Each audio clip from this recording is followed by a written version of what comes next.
সংবাদ মাধ্যম যে ন্যারেটিভ তৈরি করছে সেটা ইন্ডিয়ান এবং হিন্দুত্ববাদের ন্যারেটিভ। সেই ন্যারেটিভের নেতৃত্ব দান করছে প্রথম আলো এবং ডেইলি স্টার।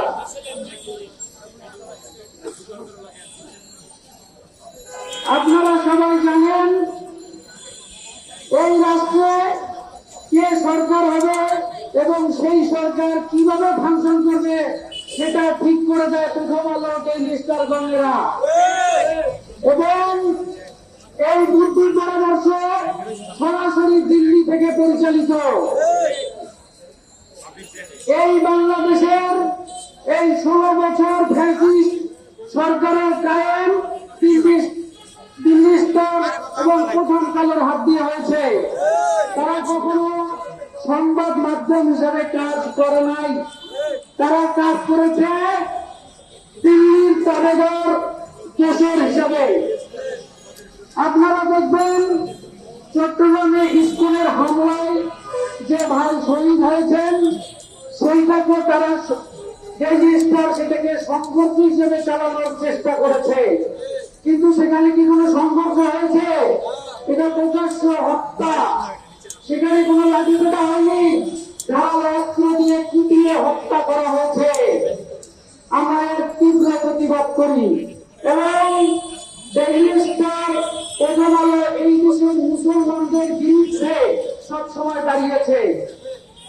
কিছুদিন আগে আমাদের এখানে বন্যা হয়েছে, সেই বন্যায় নাকি ভারতের কোনো দোষ ছিল না, সম্পূর্ণ আমাদের নিয়তি।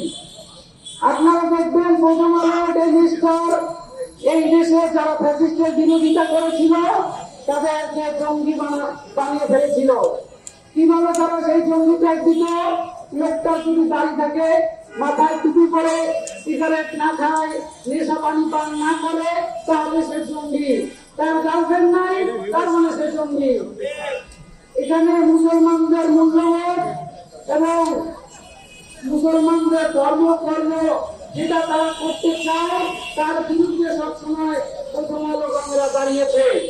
ডেইলি স্টারের ভিতরে নামাজ পড়া যায় করা, শুক্রবারে তাদের কর্মীরা যখন নামাজ পড়তে যায় তখন তাদেরকে নিয়ে এসে তার ধরিয়ে দেওয়া হয়, তারা নামাজ পড়তে পারে না।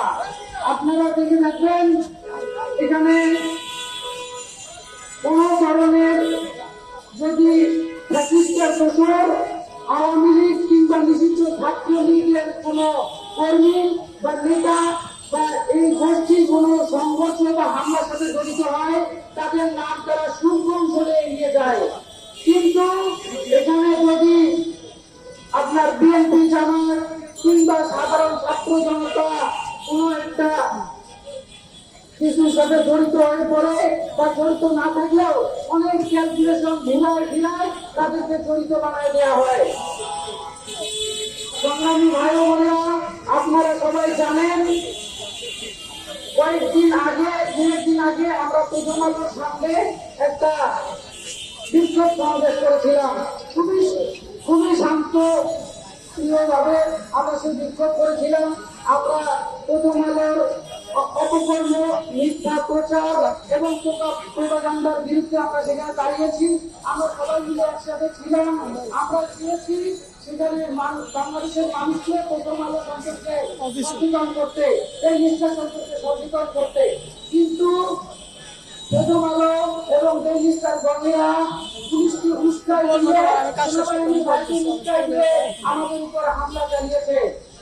এই হামলার আমরা তীব্র প্রতিবাদ করি এবং নিন্দা জানাই এবং এর যথাযথ তদন্ত দাবি করে প্রথম আলো এবং ডেইলি স্টারের বিচার দাবি করছি।